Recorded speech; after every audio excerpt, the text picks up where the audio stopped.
நாம் ஜெபிப்போம். எங்கள் அன்பின் ஆண்டவரே, எங்கே என் நாமத்தினாலே கூடுகிறீர்களோ அங்கே அவர்களிடையே நான் இருக்கிறேன் என்று வாக்கு பண்ணியிருக்கிற கர்த்தர், உம்முடைய திருப்பெயராலே நாங்கள் கூடியிருக்கிற எந்த ஒரு இடத்திலும் உம்முடைய பிரசன்னத்தை தந்து எங்களை ஆசீர்வதிக்கிறவரே, உமக்கு நன்றி சொல்கிறோம். இந்த ஞாயிறு ஆராதனையை கர்த்தர் நீர் ஆசீர்வாதம் தருவீராக. உம்முடைய பிரசன்னத்தால் எங்களை நிரப்புவீராக. உம்முடைய வார்த்தையால் எங்களை தேற்றுவீராக, எங்களை பலப்படுத்துவீராக. உம்முடைய திவ்ய சமாதானத்தை எங்களுடைய இருதயத்தில் வைத்து உம்முடைய பிள்ளைகளாக நீர் எங்களை ஏற்றுக்கொள்ளும்படியாக நாங்கள் ஜெபிக்கிறோம். எங்களை ஆசீர்வதியும் வழி நடத்தும். இயேசு கிறிஸ்துவின் நாமத்திலே ஜெபிக்கிறோம் நல்ல பிதாவே, ஆமென். ஆண்டவர் நாம மகிமைக்காக இந்த ஆராதனைக்கு ஆரம்பமாக நாம் யாவரும் சேர்ந்து ஒரு பாடலை பாடுவோம்.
என் வாழ்விலே இந்நாள் வரை என் வாழ்விலே நீர் செய்த நன்மைக்கே ஆஹா என்னில் அடங்காத ஸ்தோத்திரம் தேவா என்றென்றும் நான் பாடுவேன் தேவா என்றென்றும் நான் பாடுவேன் தேவா என்றென்றும் நான் பாடுவேன்.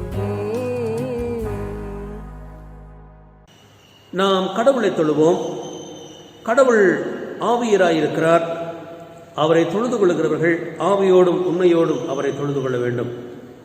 நம்முடைய பிதாவாகிய கடவுளாலும் கர்த்தராகிய இயேசு கிறிஸ்துவினாலும் உங்களுக்கு கிருபையும் சமாதானமும் உண்டாவதாக. இது கர்த்தர் உண்டு பண்ணின நாள், இதிலே களிகூர்ந்து மகிழ கடவோம். கடவுள் ஒளியாயிருக்கிறார், அவரில் எவ்வளவேனும் இருளில்லை. அவர் ஒளியில் இருப்பது போல நாமும் ஒளியிலே நடந்தால் ஒருவரோடொருவர் ஐக்கியப்பட்டிருப்போம். அவருடைய குமாரனாகிய இயேசு கிறிஸ்துவின் ரத்தம் சகல பாவங்களையும் நீக்கி நம்மை சுத்திகரிக்கும்.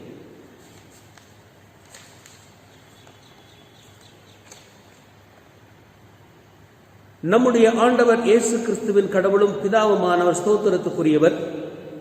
இயேசு மரித்தோரிலிருந்து எழுந்ததினாலே ஜீவனுள்ள நம்பிக்கை உண்டாகும்படி அவர் தமது மிகுந்த இரக்கத்தின்படியே நம்மை மறுபடியும் ஜனிப்பித்தார். ஆண்டவரே, எங்கள் உதடுகளை திறந்தருளும், அப்பொழுது எங்கள் வாய் உமது புகழை அறிவிக்கும். பிதாவுக்கும் குமாரனுக்கும் பரிசுத்த ஆவிக்கும் மகிமை உண்டாவதாக. ஆதியிலும் இப்பொழுதும் எப்பொழுதுமான சதா காலங்களிலும் மகிமை உண்டாவதாக. திரியேக கடவுளை நாம் போற்றுவோம். எங்கள் தந்தையாம் கடவுளே, உமது வல்லமையாலும் ஞானத்தாலும் எல்லாவற்றையும் படைத்து உமது குமாரனை ரட்சகராக திரும்படி உலகத்தில் அன்பு கூர்ந்தீரே, உம்மை போற்றுகிறோம். குமாரனாம் கடவுளே, பாவத்தை தவிர்த்து எல்லாவற்றிலும் எங்களைப் போல் மனிதனாகி எங்கள் பாவங்களுக்காக ஒப்புக் கொடுக்கப்பட்டு எங்கள் நீதிக்காக உயிர்த்தெழும்பியவரே, உம்மை போற்றுகிறோம். பரிசுத்த ஆவியானவராகிய கடவுளே, எல்லா உண்மைக்குள்ளும் எங்களை வழிநடத்தி கடவுளின் அன்பை எங்கள் நெஞ்சில் பொழிகிறவரே, உம்மை போற்றுகிறோம். பிதா, குமாரன், பரிசுத்த ஆவியாகிய கடவுளே, உமக்கே எக்காலமும் எல்லா புகழும் மகிமையும் உண்டாவதாக. ஆமென்.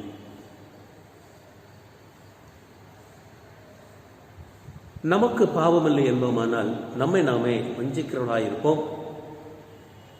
நமக்குள் உண்மை இல்லை. நமது பாவங்களை அறிக்கையிட்டால் பாவங்களை நமக்கு மன்னித்து எவ்வித அநீதமும் நீங்க நம்மை சுத்திகரிப்பதற்கு கடவுள் நம்பத்தக்கவரும் நீதியும் உள்ளவராயிருக்கிறார். கடவுள் ராஜ்யம் சமீபத்திருக்கிறது. மனம் திரும்பி சுவிசேஷத்தில் நம்பிக்கை வையுங்கள்.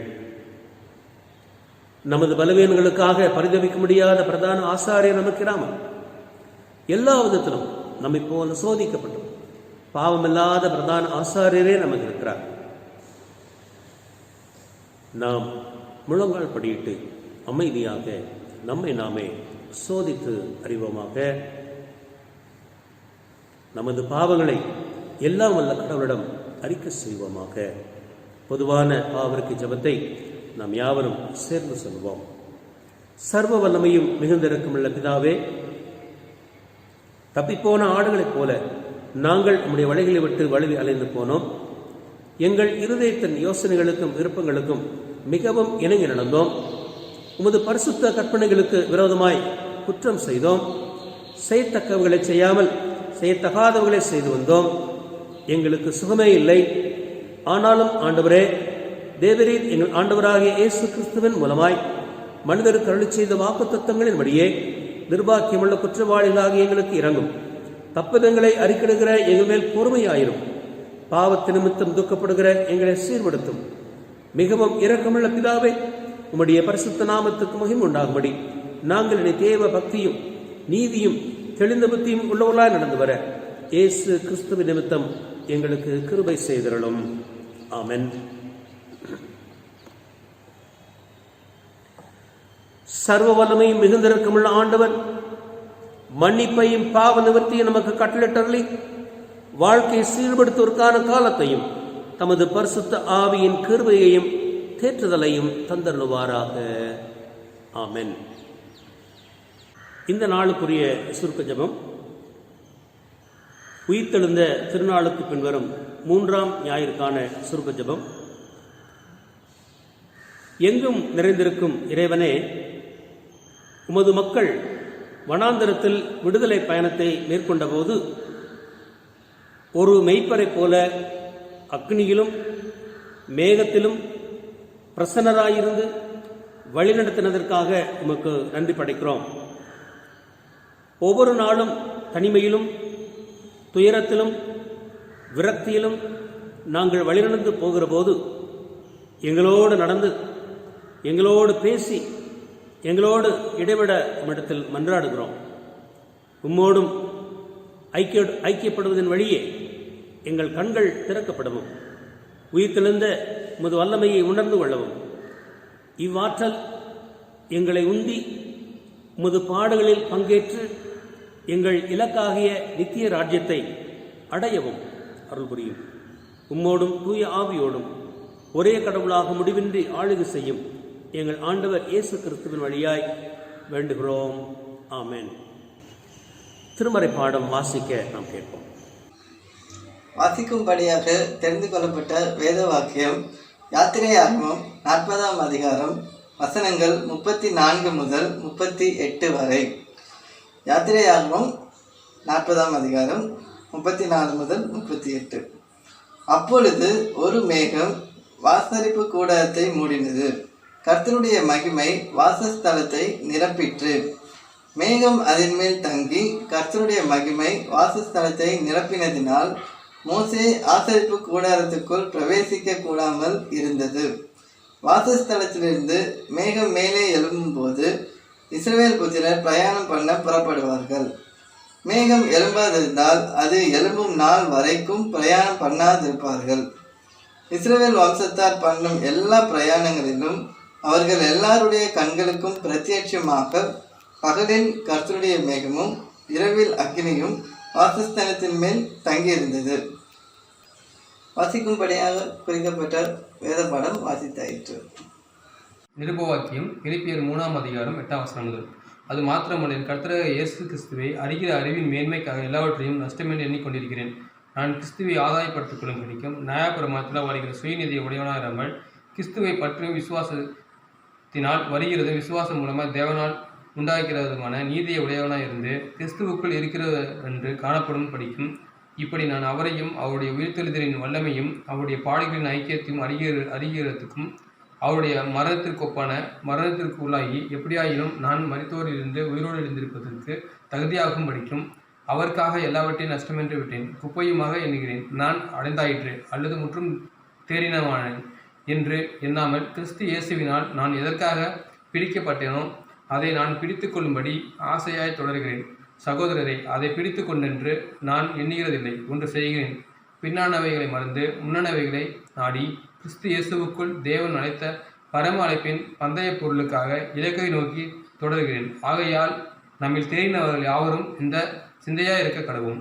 எந்த காரியத்திலாவது நீங்கள் வேறே சிந்தையாயிருந்தால் அதையும் தேவன் உங்களுக்கு வெளிப்படுத்துவார். ஆகிலும் நாம் எதுவரையில் தேடியிருக்கோமோ அது முதல் ஒரே ஒழுங்காய் நடந்து கொண்டு ஒரே சித்தமாக இருப்போமாக. இப்படியான தேர்ந்தெடுக்கப்பட்ட நிருபப்பாட வாசித்தாயிற்று. வாசிக்கும்படியாக தெரிந்து கொள்ளப்பட்ட சுவிசேஷ வேத வாக்கியம் பரிசுத்த லூக்கா எழுதின சுவிசேஷம் 23ஆம் அதிகாரம் வசனங்கள் 13 முதல் 35 வரை. லூக்கா 24:13. அன்றைய தினமே அவர்களில் 2 பேர் எருசலேமுக்கு 7 அல்லது 8 மைல் தூரமான எம்மாவு என்னும் கிராமத்துக்கு போனார்கள்.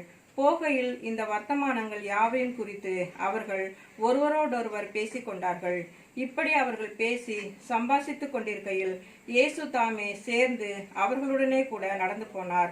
ஆனாலும் அவரை அறியாதபடிக்கு அவர்களுடைய கண்கள் மறைக்கப்பட்டிருந்தது.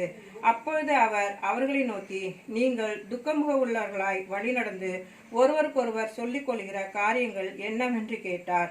அவர்களில் ஒருவனாகிய கிளையோப்பா என்பவன் பிரதியுத்தரமாக, இந்நாட்களில் எருசலேமிலே நடந்தவைகளை அறியாதபடிக்கு நீர் அந்நியராய் இருக்கிறீரோ என்றான். அவர் எவைகள் என்றார். அதற்கு அவர்கள், நசரேயனாகிய இயேசுவை குறித்தவைகளே. அவர் தேவனுக்கு முன்பாகவும் ஜனங்கள் எல்லாருக்கும் முன்பாகவும் செய்கையிலும் வாக்கிலும் வல்லமையுள்ள தீர்க்கதரிசியாயிருந்தார். நம்முடைய பிரதான ஆசாரியரும் அதிகாரிகளும் அவரை மரண ஆக்கினைக்குட்படுத்தி சிலுவையில் அறைந்தார்கள். அவரே இஸ்ரவேலை மீட்டி ரட்சிப்பவர் என்று நாங்கள் நம்பியிருந்தோம். இவைகள் சம்பவித்து இன்று 3 நாளாகிறது. ஆனாலும் எங்கள் கூட்டத்தைச் சேர்ந்த சில ஸ்திரீகள் அதிகாலமே கல்லறை இடத்திற்கு போய் அவருடைய சரீரத்தை காணாமல் திரும்பி வந்து அவர் உயிரோடு இருக்கிறார் என்று சொன்ன தேவதூதரை தரிசித்தோம் என்று சொல்லி எங்களை பிரமிக்க பண்ணினார்கள். அப்பொழுது எங்களிலே சிலர் கல்லறை இடத்திற்கு போய் ஸ்திரீகள் சொன்னபடியே கண்டார்கள், அவரையோ காணவில்லை என்றார்கள். அப்பொழுது அவர் அவர்களை நோக்கி, தீர்க்கதரிசிகள் சொன்ன யாவையும் விசுவாசிக்கிறதற்கு புத்தி இல்லாத மந்த இருதயமுள்ளவர்களே, கிறிஸ்து இவ்விதமாய் பாடுபடவும் தமது மகிமையில் பிரவேசிக்கவும் வேண்டியதில்லையா என்று சொல்லி மோசே முதலிய சகல தீர்க்கதரிசிகளும் எழுதின வேத வாக்கியங்கள் எல்லாவற்றிலும் தம்மை குறித்து சொல்லியவைகளை அவர்களுக்கு விவரித்து காண்பித்தார். அத்தருணத்தில் தாங்கள் போகிற கிராமத்துக்கு சமீபமானார்கள். அப்பொழுது அவர் அப்புறம் போகிறவர்கள் போல காண்பித்தார். அவர்கள் அவரை நோக்கி, நீர் எங்களுடனே தங்கியிரும், சாயங்காலம் ஆயிற்று, பொழுதும் போயிற்று என்று அவரை வருந்தி கேட்டுக்கொண்டார்கள். அப்பொழுது அவர் அவர்களுடனே தங்கும்படி உள்ளே போனார். அவர்களோடு அவர் பந்தி இருக்கையில் அவர் அப்பத்தை எடுத்து ஆசீர்வதித்து அதை பிட்டு அவர்களுக்கு கொடுத்தார். அப்பொழுது அவருடைய கண்கள் திறக்கப்பட்டு அவரை அறிந்தார்கள். உடனே அவர் அவர்களுக்கு மறைந்து போனார். அப்பொழுது அவர்கள் ஒருவரை ஒருவர் நோக்கி, வழியிலே அவர் தம்முடனே பேசி வேத வாக்கியங்களை நமக்கு விளக்கி காட்டின பொழுது நம்முடைய இருதயம் நமக்குள்ளே கொழுந்து விட்டு எரியவில்லையா என்று சொல்லிக்கொண்டு அந்நேரமே எழுந்திருந்து எருசலேமுக்கு திரும்பி போய் 11 அவர்களோடு இருந்தவர்களும் கூடியிருக்க கண்டு, கர்த்தர் மெய்யாகவே உயிர்த்தெழுந்து சீமோனுக்கு தரிசனமானார் என்று அவர்கள் சொல்ல கேட்டு வழியில் நடந்தவைகளையும் அவர்கள் அப்பம் விற்கையில் நாங்கள் அவரை அறிந்து கொண்டதையும் விவரித்து சொன்னார்கள் என்பது வாசிக்கும்படியாக தெரிந்து கொள்ளப்பட்ட சுவிசேஷ வேத வாக்கியம் வாசித்து நிறைவடைந்தது. ஆமென். இப்போது நாம் கர்த்தருடைய வார்த்தையை தியானிப்போம், ஜெபம் செய்வோம்.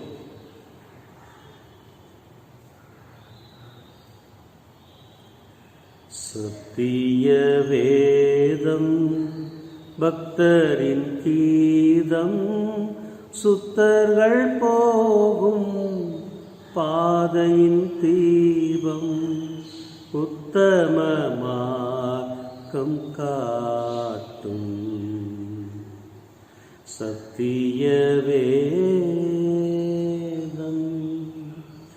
எத்தனை துன்பம் துயரம் வந்தும் பக்தரை தேற்றிடும் ஔஷதம். சத்திய வேதம் வானம் அகலும் பூமி அழியும், வேதவசனம் நிலைத்திருக்கும். பரமன் வேதம் எனது செல்வம், பரவசம் நிறம் அருளும். சத்திய வேதம் எத்தனை துன்பம் துயரம் வந்தும் பக்தரை தேற்றிடும் ஔஷதம். சத்திய வேதம்.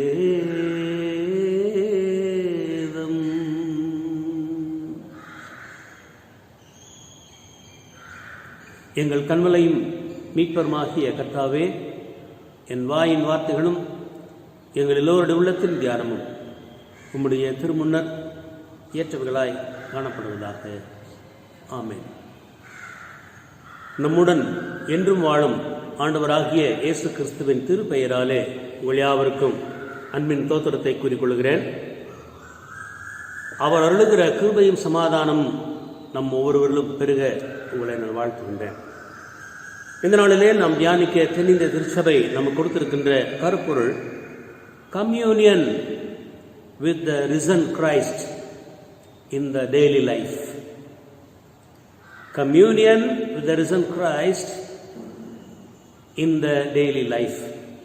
தமிழிலே நாம் இதை இப்படி மொழிபெயர்க்கலாம்: உயிர்த்தெழுந்த கிறிஸ்துவுடன் அன்றாட வாழ்வில் ஒன்றி. நம்முடைய அன்றாட வாழ்விலே உயிர்த்தெழுந்த ஆண்டவரை சந்திக்கின்ற, அவரோடு ஒன்றிக்கின்ற அனுபவத்தை குறித்து இன்றைக்கு நாம் தியானிக்க இருக்கிறோம். 3 திருமறை பாடங்கள் நாம் வாசிக்க கேட்டோம். இன்றைக்கு நம்முடைய தியானத்தின் மையமாக லூக்கா நற்செய்தி நூல் 24ஆம் அதிகாரம் 13 முதல் 33 வரை உள்ள திருவசனங்களை மையமாக வைத்து தியானிக்க, சிந்திக்க உங்கள் அன்போடு நான் அழைக்கின்றேன். அன்பானவர்களே, நாம் பிறரோடு இணைந்து வாழும் பொழுது ஒருவருக்கு ஒருவர் எதிர்பார்ப்புகள் இருக்கும். அது ரொம்ப ரொம்ப வாழ்க்கையில் சாதாரணமாக நிகழ்கின்ற ஒன்று.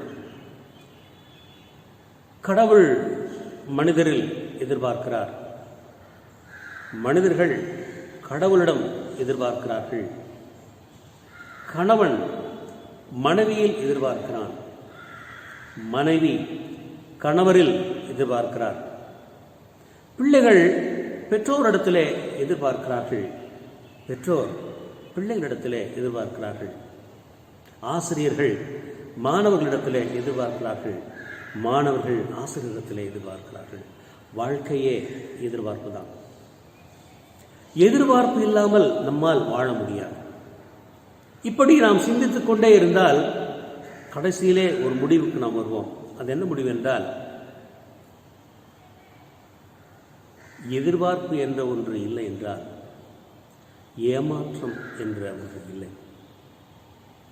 இன்றைக்கு நாம் வாசித்த திருமறை பகுதியிலும் சரி, நம் வாழ்விலே நாம் யார் யாரெல்லாம் நம்பி அவரிடத்தில் எதிர்பார்க்கிறோமோ அவர்கள் வழியாக பல நேரங்கள் நாம் ஏமாற்றங்களையே சந்தித்துக் கொண்டிருக்கிறோம். ஆகவே நம் வாழ்விலே ஒருவரிடத்திலே பழகும்போது, ஒருவரோடு வாழும் பொழுது எந்த ஒரு எதிர்பார்ப்பும் இல்லாமல் வாழ்வோமே ஆனால் எந்த ஏமாற்றமும் நமக்குள் வருவதில்லை. அதை மையப்படுத்தி இன்றைய தியானத்தை சிந்திக்க நாம் அழைக்கப்படுகின்றோம். இயேசு கிறிஸ்து 2 தம்முடைய சீடர்கள் எருசலேமிலிருந்து எம்மாவு என்ற ஊருக்கு நடந்து செல்கிறார்கள். அது பின்மாலை நேரம். எதிரே உள்ள உருவம் நமக்கு தெரியாது. ஏன், கூட வருபவர்களை கூட அவருடைய முகத்தை நன்றாக உற்று பார்த்தால் தான் தெரியும். அந்த ஒரு நேரத்திலே மிக விரைவாக 2 பேர் எருசலேமை விட்டு புறப்பட்டு எம்மாவு என்ற ஊருக்கு செல்கிறார்கள். அந்த பகுதியைத்தான் நாம் இந்த பகுதியிலே நாம் வாசிக்க கேட்டோம். இந்த பயணத்திலே இயேசுவும் இந்த இருவரோடு கூட ஒரு வழிபோக்கராக பங்கேற்கிறார். அப்படி பங்கேற்கும் போது நடைபெற்ற விஷயங்களைத்தான் இங்கே பார்க்க போகிறோம். சரி, ஒரு கணவன் மனைவி, அவர்களுக்கு திருமணம் முடித்து 20 ஆண்டுகள் ஆயிற்று. அந்த 20ஆம் ஆண்டு திருமண நாளிலே மனைவி கணவனை பார்த்து சொல்கிறார், நான் உங்களை பற்றி எதிர்பார்ப்புகள் எல்லாம் நான் குறைத்துக் கொள்ள விரும்புகிறேன் என்று சொன்னாராம். உடனே கணவர் சொன்னாராம், ஆம், திருமணமானது முதல் கணவன் மனைவிக்குள்ளே வருகிற பிரச்சனைகளுக்கெல்லாம் மூல காரணம் என்னவென்றால் எதிர்பார்ப்புகள் தான். பல வகையான எதிர்பார்ப்புகள். இந்த பல வகையான எதிர்பார்ப்புகள் தான் நிறைவேறாத போது ஏமாற்றங்களை, விரக்தியை, நீ சொல்வது போன்ற இந்த உணர்வுகளை நமக்கு தருகிறது என்று சொல்லி, நான் உனக்கு சொல்லுகிறேன் 3 வகையான எதிர்பார்ப்பை நான் சொல்ல விரும்புகிறேன் என்று அவர் சொன்னாராம். முதலாவதாக சொன்னார் நியாயமற்ற எதிர்பார்ப்பு. இரண்டாவதாக சொன்னார் தெளிவற்ற எதிர்பார்ப்பு. மூன்றாவதாக சொன்னார் நிறைவேறாத எதிர்பார்ப்பு. நியாயமற்ற எதிர்பார்ப்பு, அன்ரீசனபிள் எக்ஸ்பெக்டேஷன். தெளிவற்ற எதிர்பார்ப்பு, அன்கிளியர் எக்ஸ்பெக்டேஷன். நிறைவேறாத எதிர்பார்ப்பு, அன்மெட் எக்ஸ்பெக்டேஷன். அன்பானவர்களே, நியாயமற்ற எதிர்பார்ப்பு. இவர்களுக்கு திருமணமான உடனே மனைவி தன்னுடைய கணவனிடத்தில் சொன்னார், ஏங்க நம்ம கல்யாணத்தில் நிறைய நமக்கு கடன் ஆயிடுச்சு, அதனால நீங்கள் தயவுசெய்து கொஞ்சம் கஷ்டப்படாமல் ஓவர் டைம் எடுத்து ஒர்க் பண்ணுங்க, அப்போ தான் நம்முடைய கடனெல்லாம் தீர்க்க முடியும் என்று மனைவியிடத்தில் சொல்கிறார். உடனே கணவன் சொல்கிறார், சரி என்று சம்மதிக்கிறார். கணவன் தன்னுடைய அலுவலக பணி முடித்து சில மணி நேரங்கள் அலுவலகத்திலே இருந்து பணியாற்றுகிறார். அதன் பின்பு நிறைய ஒர்க்கை வீட்டுக்கு கொண்டு வந்து இரவு 12 மணி வரை படுக்கும் வரை ஒர்க் பண்ணுறாரு. காலையில் ஒர்க் பண்ணுறாரு, அவசர அவசரமாக ஆஃபீஸுக்கு போகிறாரு. இப்படி ரொட்டீனாக கணவனுடைய பணிகள் இருக்கிறது. ஒரு 2 மாதங்கள் கடந்த பின்பு மனைவி கணவனிடத்தில் சொன்னாலாம், என்னங்க நீங்கள் வேலைன்னு வேலையிலேயே கவனமாக இருக்கிறீங்க, என்னை நீங்கள் கவனிக்கவே மாட்டேங்கிறீங்க, என் கூட நீங்கள் இருக்கவே மாட்டேங்கிறீங்க என்று சொல்லி சொன்னாராம். அப்போ கணவன் சொன்னாராம், எப்படிம்மா, நாம் என்ன முடிவு செய்திருக்கிறோம்? உன்னுடைய எதிர்பார்ப்பு கொஞ்சம் கூட நியாயம் இல்லையே. நான் ஒரே இடத்துல வீட்டிலே இருக்க முடியுமா, ஆஃபீஸில் இருக்க முடியுமா? உன்னோடவே நான் கூட இருந்தா எப்படி நான் ஆஃபீஸ் போக முடியும்? நீதான் என்னிடத்துல சொன்னாயே ஓவர் டைம் பண்ணுங்கன்னு சொல்லி, உன்னுடைய எதிர்பார்ப்பு சரியில்லையே, நியாயம் இல்லையே என்று சொல்லி சொன்னாராம். நியாயமற்ற எதிர்பார்ப்பு, அன்ரீசனபிள் எக்ஸ்பெக்டேஷன். அடுத்ததாக தெளிவற்ற எதிர்பார்ப்பு.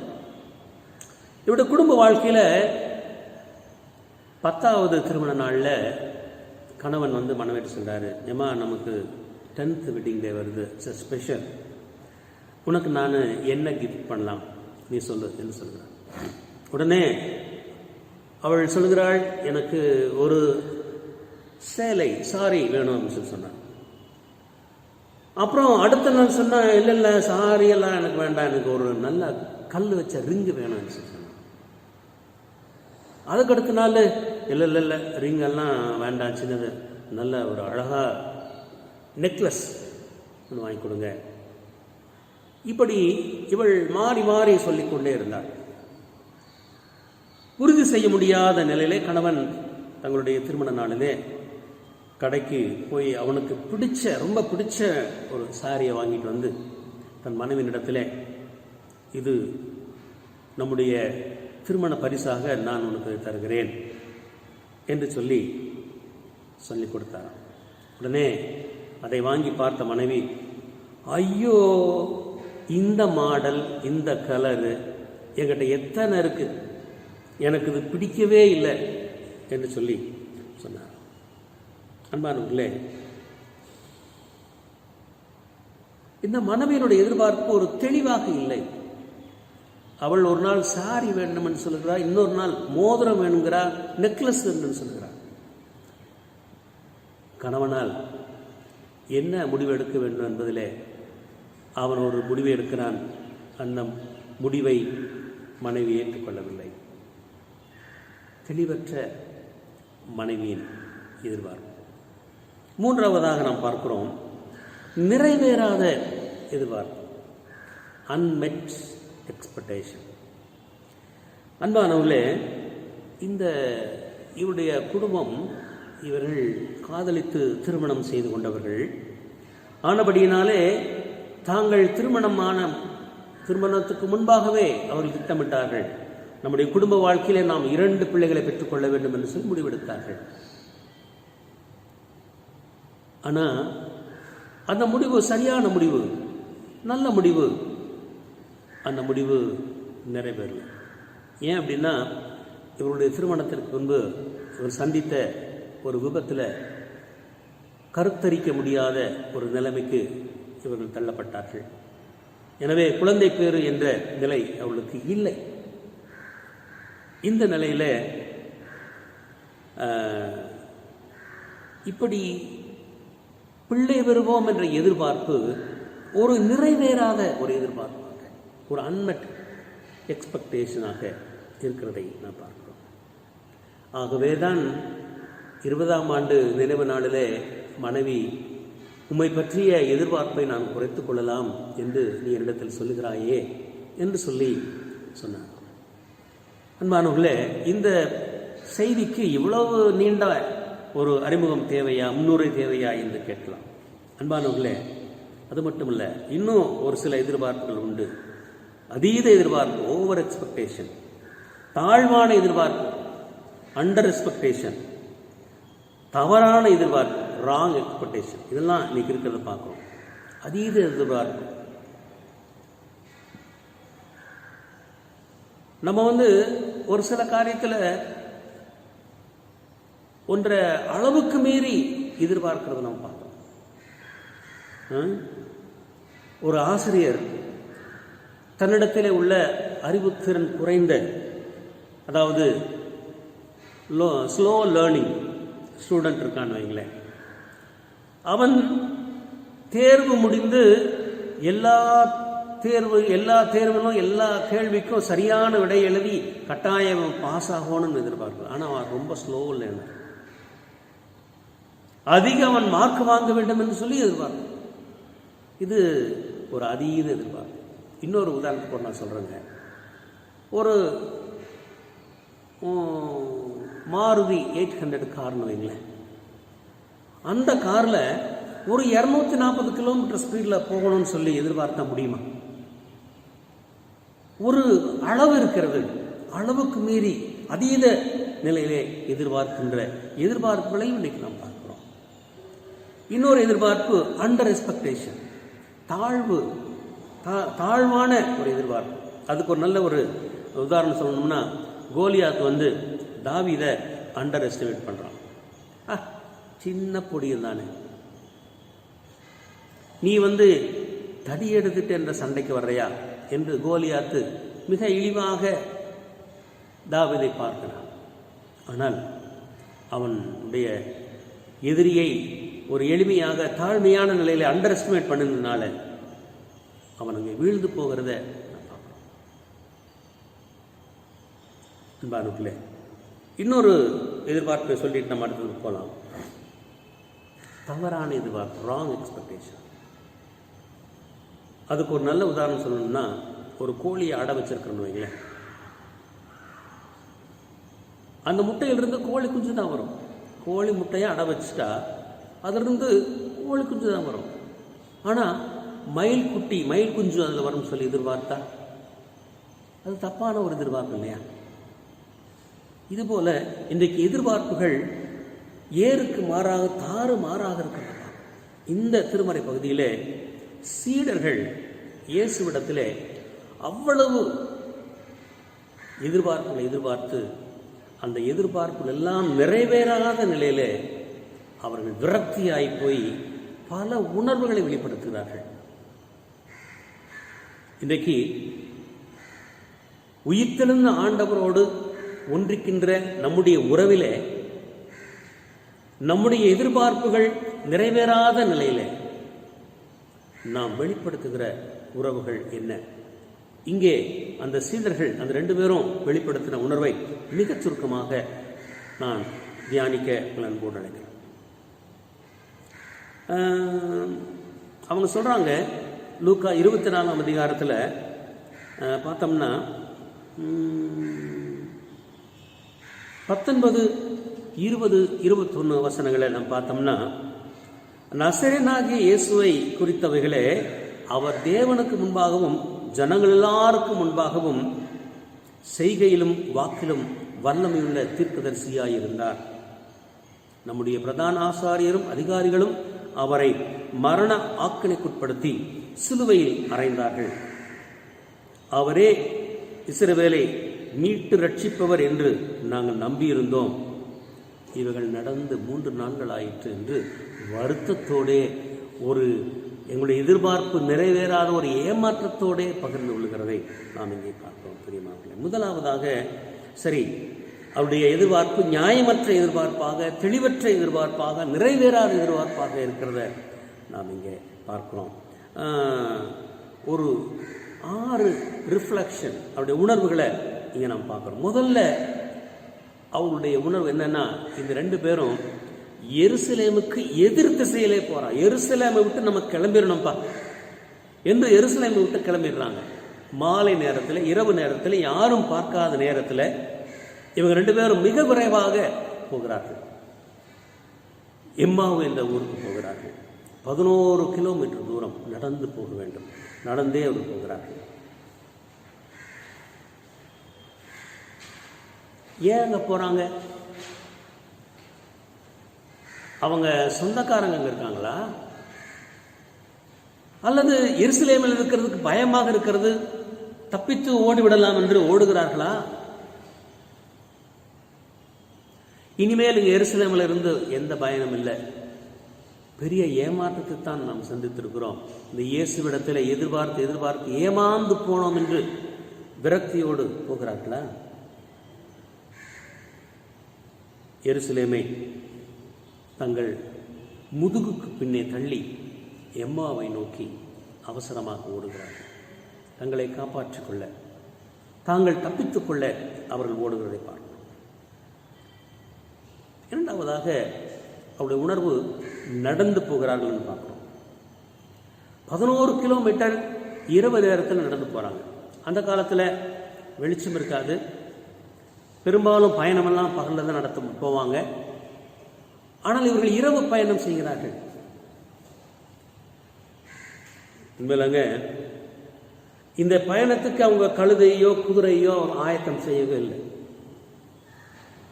பல சமயத்தில் ஒரு விரக்தியோ, ஒரு கோபமோ, ஒரு ஆவேசமோ நமக்குள்ளே இருக்கும் பொழுது நேரங்காலமெல்லாம் பார்க்க மாட்டோம், தூரம் கூட பார்க்க மாட்டோம்.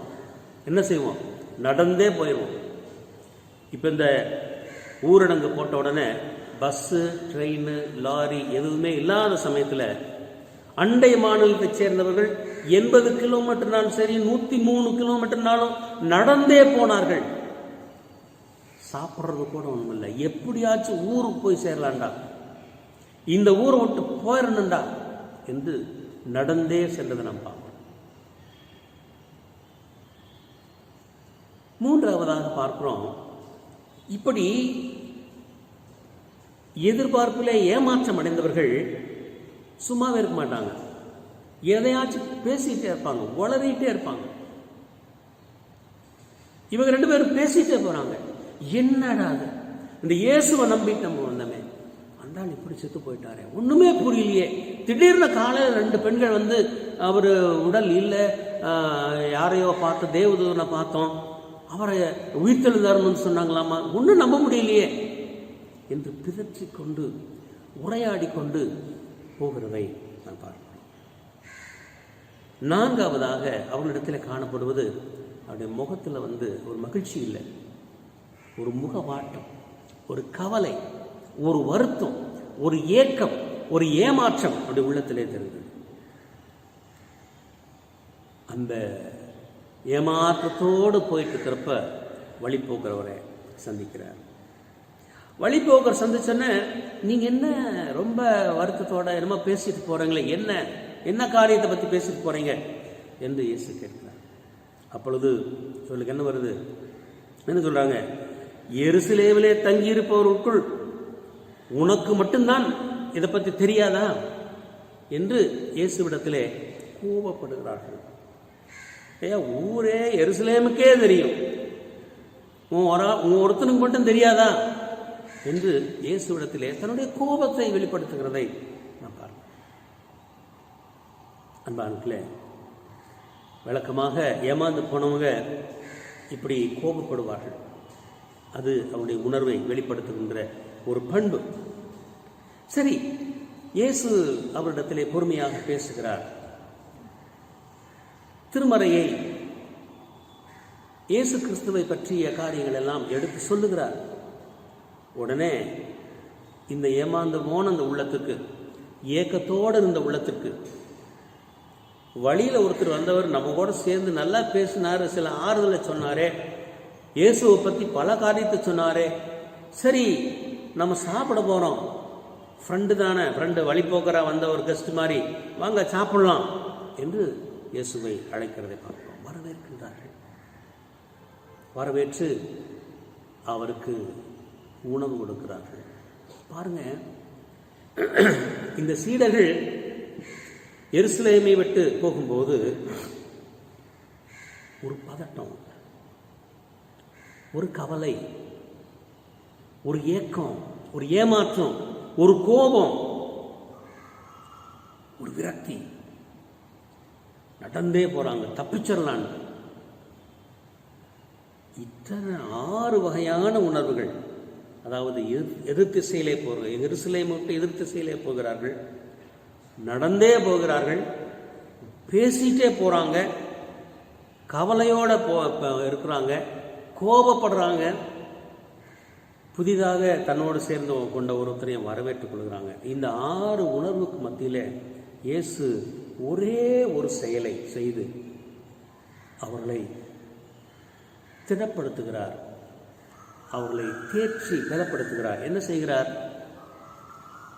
அந்த உணவருந்தும் போது, அப்பத்தை பிற்கும்போது தம்மை அவர்களுக்கு வெளிப்படுத்துகிறார், உயிரோடு இருப்பவராக. எனக்கு அன்பான திருச்சபை மக்களே, உலக வாழ்க்கையில், நம்முடைய ஜெப வாழ்க்கையில், நம்முடைய விசுவாச வாழ்க்கையில் ஜெபம் பண்ணும் பொழுதெல்லாம் மிகப்பெரிய எதிர்பார்ப்போடவே நம்ம போகிறோம். அந்த எதிர்பார்ப்புகள் நிறைவேறாத போது நாம் விரக்தி அடைகிறோம், கோபப்படுறோம், கவலைப்படுறோம், ஏங்கி தவிக்கிறோம், புலம்புறோம். இவைகளை மத்தியில் ஆண்டவராக இயேசு கிறிஸ்து தன்னை நம்மோடு உறவாடும் போது, அப்பத்தை பிற்கையிலே, நாம் கர்த்தருடைய பந்தியிலே பங்கு பெறும்போது கடவுளை நாம் காண்கிறோம். எனக்கு அன்பான திருச்சபை மக்களே, நம்முடைய வாழ்க்கை எதிர்பார்ப்புகள் நிறைந்த ஒரு வாழ்க்கை. நம்முடைய உயிர்த்தெழுந்த ஆண்டவரை, ஜீவனோடு இருக்கிற இந்த ஆண்டவரை சந்திக்கிற, அவரை விசுவாசிக்கிற நம்முடைய விசுவாச வாழ்க்கையில அநேக எதிர்பார்ப்புகள் இருக்கிறத பார்க்கிறோம். இந்த எதிர்பார்ப்புகள் எல்லாம் நிறைவேற வேண்டும் என்று நினைக்கிறோம். ஆண்டவர் அழகாக நமக்கு சொல்லிக் கொடுக்கிறார். உங்களுக்கு எது தேவை என்பதை கடவுள் அறிந்திருக்கிறார். நீங்கள் உங்களுடைய விருப்பங்களை கடவுளுக்கு ஒப்புக் கொடுங்கள் என்று ஆண்டவர் நம்மிடத்தில் எதிர்பார்க்கிறார். ஏன்னா இவங்க எதிர்பார்த்தது இயேசு கிறிஸ்து அற்புதம் செய்கிறார், அதிசயம் செய்கிறார் அப்படின்னா இந்த ரோம ஆளுகையிலிருந்து நம்மளை விடுதலையாக்குவார் என்ன எதிர்பார்த்தார். இந்த இயேசு கிறிஸ்து விடுவிக்கிறார். என்ன விடுவிக்கிறார்? விடுவிக்கிறது சரீர விடுதலையா அல்லது ஆன்மீக விடுதலையா, சமூக விடுதலையா என்பதிலே அவளுக்கு தெளிவற்ற நிலை, ஒரு குழப்பம். இப்படி எதிர்பார்ப்புகள், தவறான எதிர்பார்ப்புகளை கொண்டு வாழ்கிறதை பார்ப்போம். நம்முடைய விசுவாச வாழ்க்கையிலும் இறைவன் நம்மோடு இருக்கிறார், அவர் உயிர்த்தெழுந்தவராக நம்மிடையே இருக்கிறார் என்ற ஒரு உணர்வை புரிந்து கொள்ள, எந்த நிலைமையிலும் கடவுள் என்னை நடத்துவார் என்று நாம் புரிந்து கொண்டு வாழ நாம் நினைக்கிறோம். பல சமயத்தில் நம்முடைய எதிர்பார்ப்புகள் நடக்காத போது அந்த நடக்காததையே எண்ணி வருந்தி கொண்டிருக்கிறோம், புலம்பிக் கொண்டிருக்கிறோம். அதாவது இப்படி சொல்லுவாங்க, நீ விழுந்து கிடக்கும் இடத்தை அல்ல, நீ வழுக்கிய இடத்தை நீ கவனிக்க வேண்டும் என்று சொல்வார். இது ஒரு பழமொழி உண்டு. நீ விழுந்து கிடக்கும் இடத்தை அல்ல, நீ வழுக்கிய இடத்தையே நீ கவனிக்க வேண்டும். எந்த இடத்துல நீ தவறுற, அந்த தவறை சரி செய்து கொள்வதற்கு அதை உன்னித்து நீ கவனிக்க வேண்டும் என்று சொல்வார்கள். நம்முடைய விசுவாச வாழ்விலும் இயேசு கிறிஸ்துவை உயிர்த்தெழுந்த ஆண்டவரை நாம் புரிந்து கொள்வது சரியாக புரிந்து கொள்ள வேண்டும். இயேசுவை என்னுடைய சுயநலத்திற்காக நான் வைத்து நான் வாழுகின்ற வாழ்க்கை ஏமாற்றத்தை தான் கொடுக்கும். மாறாக இயேசு வழியாக இயேசுவுக்கு என்னை அர்ப்பணித்து இயேசுவின் ஆற்றலால் என்னை நிரப்பி அவர் என்னை நடத்த வேண்டும். அவருடைய கரத்திலே ஒரு கருவியாக நான் இருக்க வேண்டும். என்னுடைய வாழ்க்கையில் இயேசு மட்டும் போதும் என்று வாழுகின்ற வாழ்க்கை நம்மை ஒரு நிறைவுள்ள வாழ்க்கை நேராக கொண்டு செல்லும். அன்புக்குரியவர்களே, அப்படிப்பட்ட நிறைய வாழ்வை பெற்றுக்கொள்ள இறைவன் தாமே நமக்கு அருள் தருவாராக. இந்த உயிர்த்தெழுந்த ஆண்டவரோடு நாம் வாழுகின்ற இந்த வாழ்க்கை, அது அவரோடு இணைந்து ஒன்றித்து இசைந்து இசைபட வாழ்கின்ற ஒரு நிறை வாழ்வாயிருக்க ஆண்டவர் நமக்கு அருள் செய்வாராக. கர்த்தர் தாமே இந்த வார்த்தைகளை ஆசீர்வதிப்பாராக. சரி,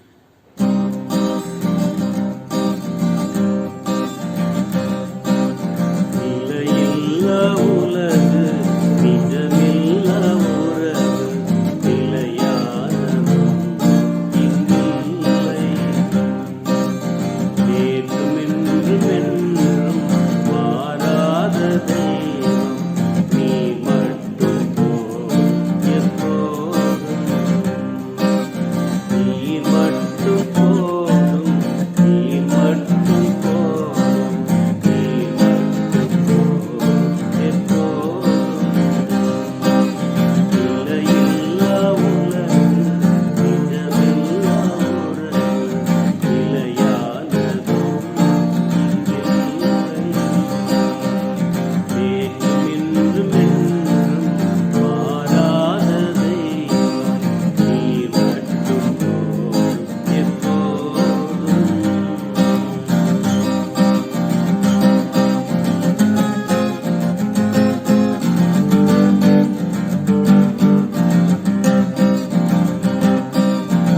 ஆசையிலே பிறந்து ஆணவத்தில் தொடர்ந்து ஆடிந்து அடங்குது வாழ்க்கை. ஆசையிலே பிறந்து ஆணவத்தில் தொடர்ந்து ஆடிந்து அடங்குது வாழ்க்கை. வாழ்வு தரும் வார்த்தை வாழ்த்திடனை வளர்த்தார். வசந்தம் இங்கு நம்மில் என்றும் தங்கும். நீ மட்டும் போதும், என் வாழ்வு மாறும். நீ மட்டும் போதும், என் வாழ்வு மாறும். நீ மட்டும் போதும் எப்போதும். நிலையில்லா உலகு நிஜமில்லா உறவு நிலையானதும் இங்கில்லை. நேற்றும் என்றும் என்றும் மாறாத தெய்வம் நீ மட்டும் போதும் எப்போதும். நீ மட்டும் போதும், நீ மட்டும் போதும், நீ மட்டும் போதும் எப்போதும்.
அன்பின் ஆண்டவரே, நாங்கள் வாழுகிற வாழ்வு ஒரு நிலையற்ற வாழ்வு, போலியான உலகம், ஏமாற்றுகின்ற உலகம்.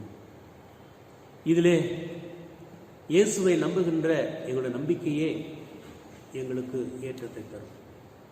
ஒருவேளை நாங்கள் இந்த சீடர்களைப் போல ஒரு எதிர்பார்ப்புள்ள நம்பிக்கை கொள்கிறவர்களாக அல்லாமல் இயேசுவையே எங்கள் வாழ்வின் நம்பிக்கையாக கொண்டு அவருடைய வார்த்தையின்படி வாழுகின்ற நிறைவுள்ள வாழ்வை தெரிந்து கொள்ளுகின்ற போது நாங்கள் ஒரு நிறைவுள்ள வாழ்க்கை வாழ்வோமே.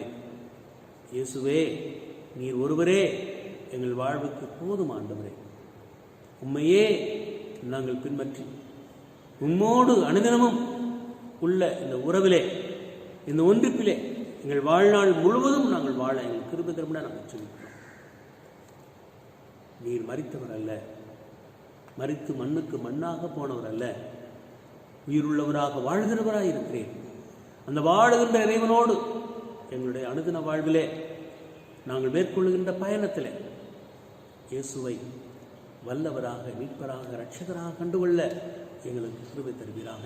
ஒருவேளை எங்களுடைய பயணம் யாத்திராகமத்திலே நாங்கள் வாசித்தது போல வனாந்தர் பயணமாக இருக்கலாம், கரடுமுரடான வாழ்வாக இருக்கலாம். ஆனால் இரவும் பகலும் எங்களுக்கு நீர் மேக ஸ்தம்பமாக, அக்கினி ஸ்தம்பமாக இருந்து எங்களை வழிநடத்துகிற தேவன் உண்டு என்று நாங்கள் உம்மை கண்டுகொள்ள முடியுமே.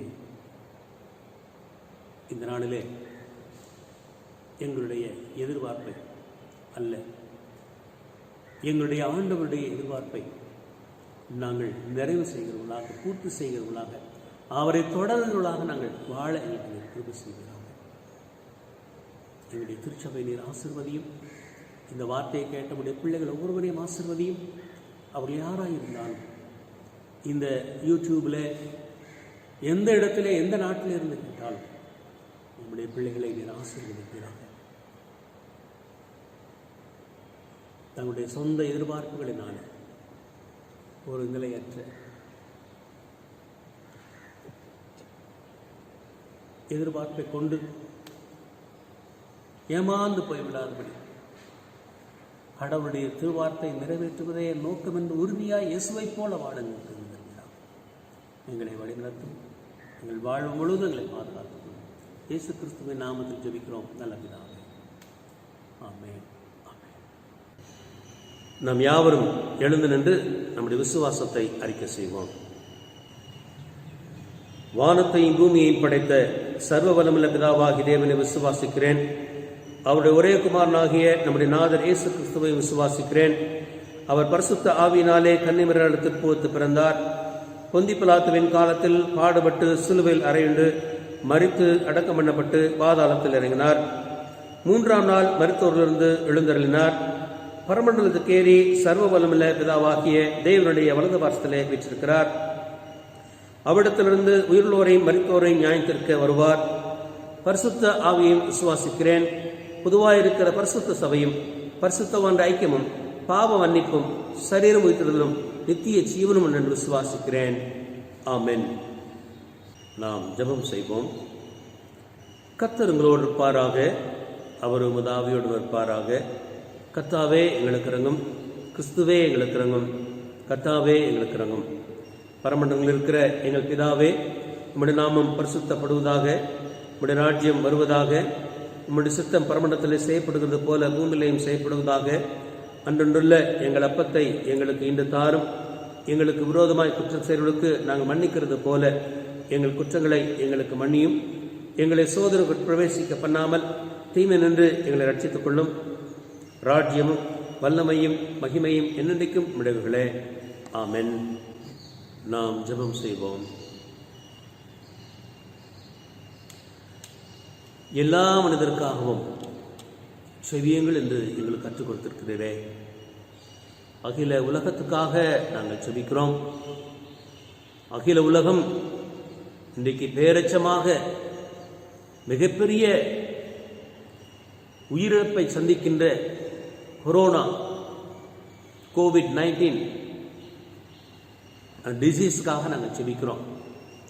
அந்த தொற்று நோயிலிருந்து, இந்த பாழாக்கும் கொள்ளை நோயிலிருந்து ஆண்டவரே, மனுக்குலத்தை நீர் காப்பாற்ற வேண்டும் என்று நாங்கள் ஜெபிக்கின்றோம். அமெரிக்கா, இத்தாலி, ஸ்பெயின்,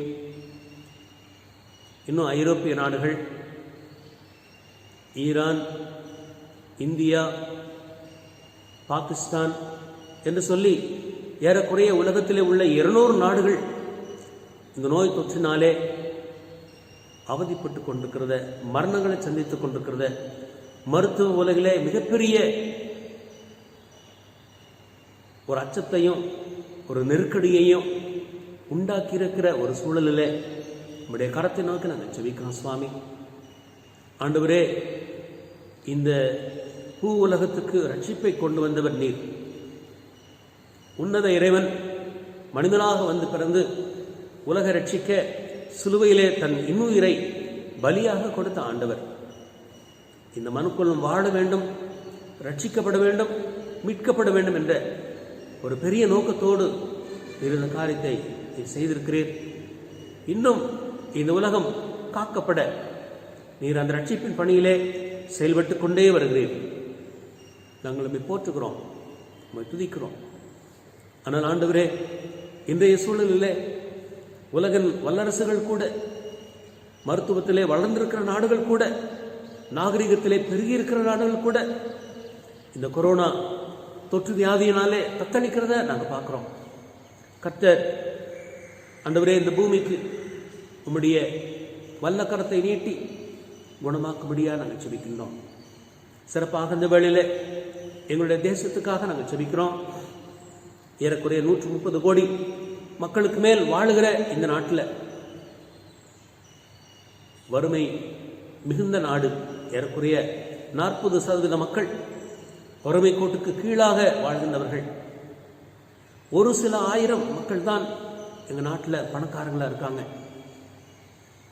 மற்றவர்கள் நடுத்தர மக்களாக இருக்கிறார்கள். ஆண்டவரே, ஒருவேளை இந்த நோய் எல்லா மக்களிடம் பரவுமையானால் எங்கள் நாடு சந்திக்கின்ற நெருக்கடி மிக பயங்கரமாக இருக்கும். ஆண்டவரே, கடந்த மாதம் 22ஆம் தேதியிலிருந்து ஊரடங்கு அமல்படுத்தப்பட்டிருக்கிறது. மக்கள் வெளியிலே நடமாடாமல் வீட்டிலே இருந்து இந்த நோய் தொற்றினுடைய அந்த சங்கிலி தொடர்ச்சி நிறுத்தப்பட, அது அருந்து போவதற்கான முயற்சியிலே நாங்கள் ஈடுபட்டு கொண்டிருக்கிறோம். கர்த்தாவே, ஒவ்வொரு தனிப்பட்ட குடிமகனும் இந்த லாக்டவுனில் சோசியல் டிஸ்டன்சிங்கில், ஃபிசிக்கல் டிஸ்டன்சிங்கில் உண்மையாக இருக்க தேவன் நீர் கிருபை செய்கிறீர். கிருபை செய்யும்படியாகவும் நாங்கள் ஜெபிக்கிறோம் சுவாமி. அரசாங்கங்களுக்காக நாங்கள் ஜெபிக்கிறோம். ஆண்டவரே, நல்ல திட்டங்களை மட்டுமல்ல, நல்ல உதவிகளை மக்களுக்கு வழங்கி வறுமையிலே வாடுகிற, துயரத்திலே இருக்கிற மக்களுக்கு ஆண்டவரே அவருடைய துயர் துடைக்கின்ற, அவருடைய பசியார செய்கின்ற செயலை செய்ய நம்முடைய கரத்தில் வேண்டுகிறோம். இன்னும் தன்னார்வ தொண்டு நிறுவனங்கள், தனிப்பட்ட நிலையிலே உதவி செய்கிற ஒவ்வொருவருக்காகவும் நாங்கள் ஜெபிக்கிறோம். குறிப்பாக பிற கட்சிகள், திருச்சபைகள், நிறுவனங்கள், தனிநபர்கள் ஒவ்வொருவரையும் நீர் ஆசீர்வதிப்பீராக. கொரோனாவை காட்டிலும் வறுமையினுடைய கோர தாண்டவம் இந்திய தேசத்தில் அதிகம் உண்டு. ஆண்டவரே, இந்த மக்கள் பாதுகாக்கப்பட தேவன் கிருபை செய்ய நாங்கள் ஜெபிக்கிறோம். அப்படிப்பட்ட உதவியை அரசாங்கமும் ஒவ்வொரு தனிநபரும் குழுக்களும் செய்து ஆண்டவரே இந்த மானுடத்தை பாதுகாக்க தேவன் கிருபை செய்ய நாங்கள் ஜெபிக்கிறோம். அப்படிப்பட்ட நல்ல உள்ளங்களை எழுப்பித்தார். நாங்கள் அநேக செய்திகளை கேட்கிறோம். அநேகர் வந்து உதவி செய்கிறார்கள். தங்களுடைய சொந்த பணத்தை இதற்காக செலவழித்து உதவி செய்கிறார்கள். நமக்கு நன்றி சொல்லுகிறோம் சுவாமி, நமக்கு நன்றி சொல்லுகிறோம். அதே நேரத்தில் இந்த கொரோனா தொற்று வியாதியை நேருக்கு நேராக நின்று போராடுகிற மருத்துவர்களுக்காக நாங்கள் ஜெபிக்கிறோம். ஆண்டவரே, மருத்துவ பயிற்சி பெற்றுக் கொண்டிருக்கிற பயிற்சி மருத்துவர்களுக்காகவும் நாங்கள் ஜெபிக்கிறோம். நர்சஸ்களுக்காக நாங்கள் ஜெபிக்கிறோம். மருத்துவமனையிலே பணி செய்கிற ஒவ்வொரு பணியாளர்களுக்காகவும் நாங்கள் ஜெபிக்கிறோம். ஆண்டவரே, நீர் அவர்களை இந்த நோய் தொற்றிலிருந்து பாதுகாத்துக் கொள்ள நாங்கள் ஜெபிக்கிறோம். இந்த தொற்று பரவாமல் இருக்க தேவனை நீர் கிருபை செய்யும்படியா நாங்கள் ஜெபிக்கின்றோம். எங்களுடைய தேசத்திலே இந்த நோயினாலே ஜனங்கள் எல்லாரும் ஒன்றுபட தேவன் கிருபை தரும்படியா நாங்கள் ஜெபிக்கிறோம். ஒன்று சேர்ந்து இந்த நோயை நாங்கள் ஒழித்து கட்ட தேவன் கிருபை தருவீராக. நாங்கள் பிரிந்து நின்று மதத்தின் அடிப்படையிலோ அல்லது மாநிலத்தின் அடிப்படையிலோ மொழியின் அடிப்படையிலோ நாங்கள் பிரிந்திராதபடி மனுக்குலமாக ஒன்றாக நின்று இந்த கொரோனாவை நாங்கள் விரட்ட தேவன் எங்கள் கிருபை செய்யும்படியா நாங்கள் ஜெபிக்கின்றோம். சுவாமி கர்த்தாவே, இந்த காலங்களிலே நல்ல மனித தன்மைகளை ஆண்டவரே ஜனங்கள் மத்தியிலே, ஆட்சியாளர் மத்தியிலே ஆண்டவரை வெளிப்படுத்த நாங்கள் வேண்டி நிற்கிறோம். சுவாமி கர்த்தாவே, அநேகர் சொல்றாங்க கொரோனாவுக்கு பயந்து ஆலயங்கள் கூட மூடப்பட்டது என்று சொல்லி. ஆனால் ஆண்டவரே, நீர் இன்றும் செயல்படுகிற தேவனாக இருக்கிறீர். நீ ஆலயத்தில் இருந்து மட்டும் நீர் செயல்படுகிறவர் அல்ல. ஒவ்வொரு மனிதனும் எங்கிருந்தாலும் அவர்கள் கடவுளை சந்திக்கின்ற நிலையில் இருக்கிறார்கள். கடவுளை எங்கும் தொழுது கொள்ளுகிற காலம் வரும் என்று நாங்கள் வேதத்தில் வாசிக்கிறோமே. நாங்கள் தனிநபராக இருந்தாலும், குடும்பமாக இருந்தாலும், குழுவாக இருந்தாலும் எங்களுக்கு சமீபமான ஆண்டவராக இருக்கிறீர் சுவாமி. இந்த காலங்களிலே நாங்கள் எங்களுடைய விசுவாச வாழ்விலே ஒரு புதிய பரிமாணத்தை நாங்கள் பெற்றுக்கொள்ள எங்களுக்கு கிருபை செய்கிறீர்கள். நமக்கு நன்றி செலுத்துகிறோம் ஆண்டவரே. குடும்பங்களாக உள்ள இந்த திருச்சபையை கர்த்தாவின் கரத்தில் வைத்து நாங்கள் ஜெபிக்கிறோம். ஒவ்வொருவரையும் ஆசீர்வதியும். விசுவாசத்திலே வலுவாமல் ஆண்டவரே எழும்பி நிற்க, துணிந்து நிற்க, வைராக்கியமாக இருக்க தேவன் கிருபை தருவீராக. இந்த வேளையிலும் எங்கள் இல்லங்களிலே நடைபெறுகிற குடும்ப ஜெபங்களுக்காக நாங்கள் ஜெபிக்கிறோம்.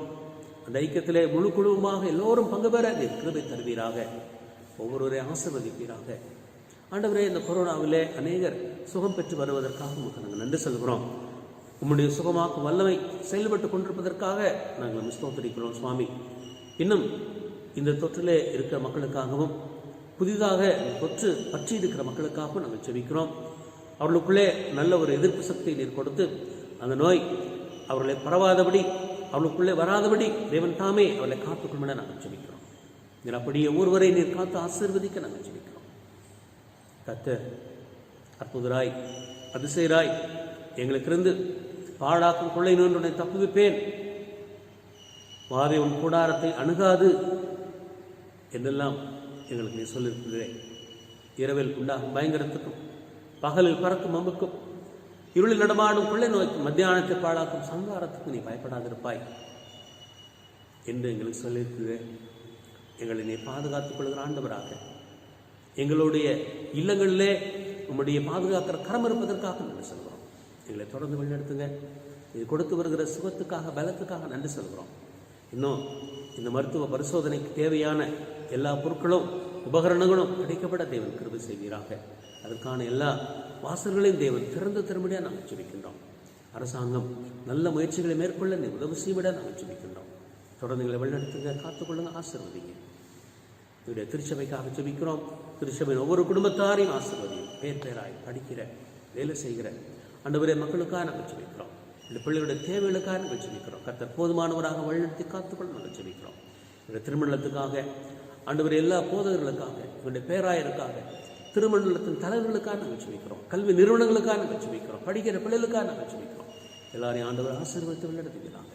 இயேசு கிறிஸ்துவின் நாமத்தில் ஜெபிக்கிறோம் எங்கள் நல்ல பிதாவே. ஆமென், ஆமென். இறைவனுடைய ஆசீர்வாதத்தை நாம் பெற்றுக்கொள்வோம். தேவனுடைய இரக்கமுள்ள கிருபைக்கும் பராமரிப்புக்கும் உங்களை ஒப்புவிக்கிறோம். பிதா, குமாரன், பரிசுத்த ஆவியுமாகிய சர்வ வல்லமை பொருந்திய கடவுளுடைய ஆசீர்வாதம் உங்களுக்குள்ளே இருந்து எப்பொழுதும் உங்களோட நிலைத்திருக்க கடவது. ஆமென். இந்த ஆராதனைக்கு நிறைவாக நாம் யாவரும் சேர்ந்து ஒரு பாடலை பாடுவோம்.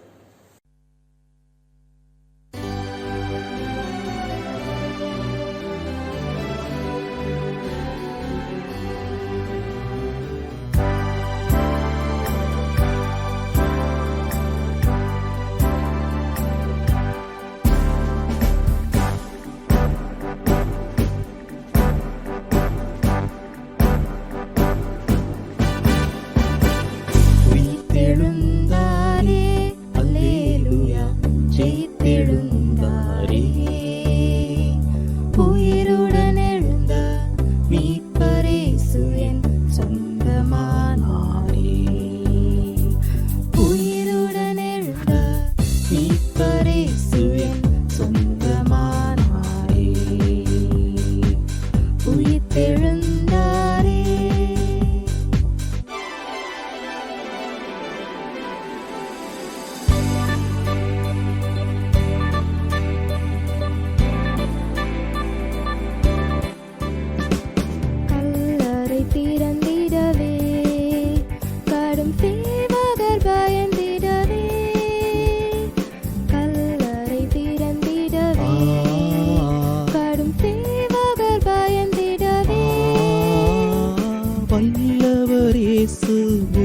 உயிர்த்தெழுந்தாரே, வல்ல பிதாவின் செயல் இதுவே. வல்லவர் இயேசு உயிர்த்தெழுந்தாரே, வல்ல பிதாவின் செயல் இதுவே. உயிர்த்தெழுந்தாரே.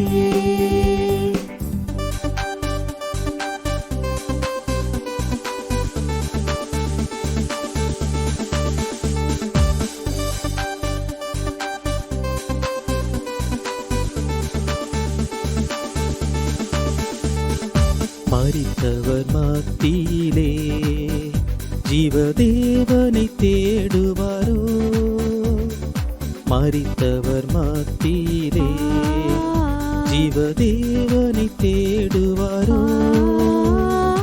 நீதியின் அதிபதி உயிர்த்தெழுந்தாரே, நித்திய நம்பிக்கை பெருகிடுதே. நீதியின் அதிபதி உயிர்த்தெழுந்தாரே, நித்திய நம்பிக்கை பெருகிடுதே. உயிர்த்தெழுந்தாரே.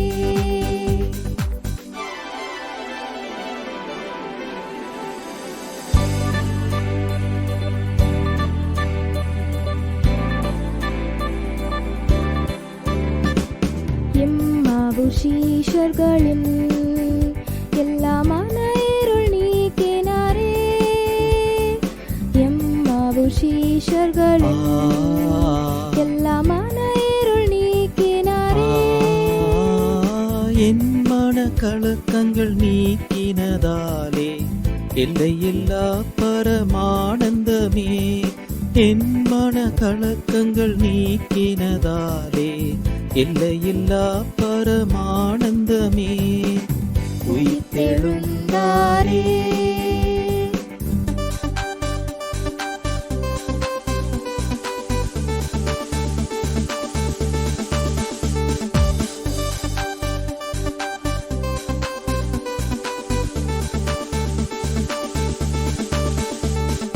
மரணம் உன் கூரெங்கே, பாதாளம் உன் ஜெயமெங்கே.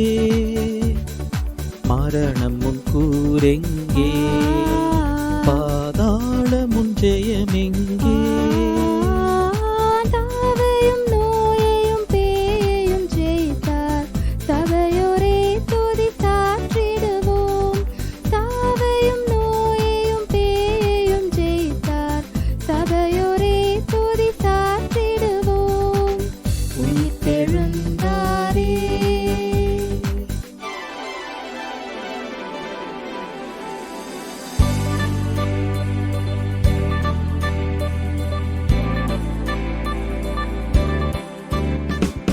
ஆவியால் இன்றும் என்றும் ஆயம்மையும் உயிர்ப்பிக்கவே.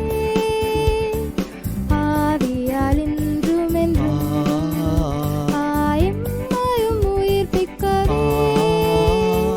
ஆவியினச்சாரம் எமக்களித்தாரே, அல்லேலூயா துதி சாற்றிடுவோம். ஆவியினச்சாரம் எனக்களித்தாரே, அல்லேலூயா துதி சாற்றிடுவோம். உயிர்த்தெழுந்தாரே, அல்லேலூயா ஜெயித்தெழுந்தாரே. உயிருடன் எழுந்த மீட்பர் இயேசு என் சொந்தமானாரே. உயிருடன் எழுந்த மீட்பர் இயேசு என் சொந்தமானாரே. உயிர்த்தெழுந்தாரே.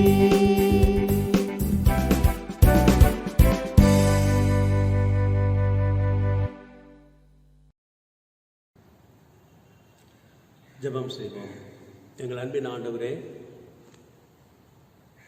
இந்த அருமையான ஆராதனைக்காக நாங்கள் நன்றி சொல்கிறோம். எங்களோடு இந்த பிரசன்னம் இருந்ததற்காக நாங்கள் ஸ்தோத்தரிக்கிறோம். உம்மை போற்றி பாடினோம். உம்முடைய திருமறையை வாசித்து நாங்கள் தியானிக்கும் போது நீர் எங்களோடு பேசினீர்.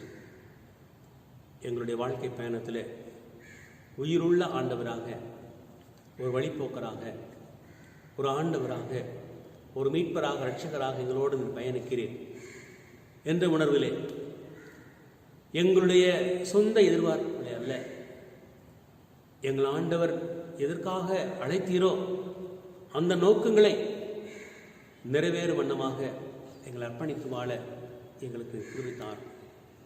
எங்கள் யாவரையும் ஆசீர்வதி. திருச்சபை மக்கள் ஒவ்வொருவரோடும் வல்ல கரமிருந்து வழிநடத்தும். இயேசு கிறிஸ்துவின் நாமத்தில் ஜெபிக்கிறோம் எங்கள் நல்ல பிதாவே, ஆமென். கர்த்தர் உங்களோடு இருப்பாராக. சமாதானத்தோடு சென்று வரக்கூடாவோம். கர்த்தர் நாமத்தினாலே ஆமென். எம்மாபுஷீஷர்களின் எல்லா மன இருள் நீக்கினாரே. எம்மாபுஷீஷர்களின் எல்லா மன இருள் நீக்கினாரே. என் மன கலக்கங்கள் நீக்கினதாலே எல்லையில்லா பரமானந்தமே. என் மன கலக்கங்கள் நீக்கினதாலே எல்லையில்லா பரமானந்தமே.